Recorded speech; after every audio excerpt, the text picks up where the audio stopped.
ಏನಿದು ಜಲಪಾತ? ಈ ಜಲಪಾತದ ಮೂಲ ಎಲ್ಲಿ ಗೊತ್ತಾ? ನೋಡಿ, ಇಲ್ಲಿದ್ದಾನೆ ನಮ್ಮ ಬಲಭೀಮ. ಬಲಭೀಮ ಬೆಳಗಾಗಿ ಎದ್ದು ಬಂದು ಎಷ್ಟು ಅವರಲ್ಲಿ ಶಿಸ್ತಂತಂದರೆ, ಗೋಮಾಳದ ತುದಿ ಆಯಿತಾ, ಇದು ಮುಕ್ತ ಗೋಶಾಲೆ ಒಂದು ಕಾರ್ನರ್. ಈ ಕಾರ್ನರಿಗೆ ಬಂದು ಪ್ರತಿನಿತ್ಯ ಅವನು ಮೂತ್ರ ವಿಸರ್ಜನೆ ಮಾಡಿ ಆ ಕಡೆ ಹೋಗೋದೀಗ. ಎಷ್ಟು ಶಿಸ್ತು ನೋಡಿ.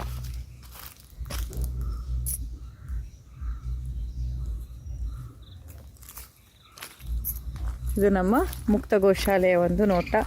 ಇಲ್ಲಿ ಇವುಗಳಿಗೆ ಮೇವಿರುತ್ತೆ ಎಲ್ಲ ಕಡೆಯಲ್ಲಿ. ಅಲ್ಲಿ ಕೂಡ ಕೆಲವೊಂದು ಹಸುಗಳು ತಿಂತದೆ. ಎಲ್ಲ ಕಡೆಯಲ್ಲಿ ಅವುಗಳಿಗೆ ಮೇವು, ನೀರು ವ್ಯವಸ್ಥೆಯನ್ನು ಮಾಡಿದ್ದೇವೆ. ಹಾಗೆ ಇದು ಆಶ್ರಯಕ್ಕಾಗಿ ಇವ್ರು ಮಲಗಲಿಕ್ಕೆ ರೂಮ್ ಮಾಡಿರುವಂಥದ್ದು.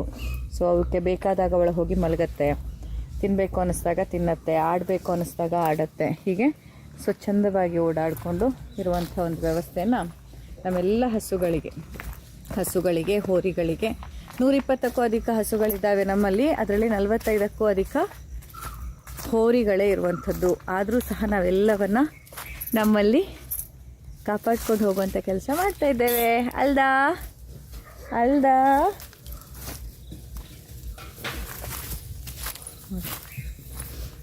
ಇಲ್ಲಿ ಇವೆಲ್ಲ ಹೋರಿಗಳು.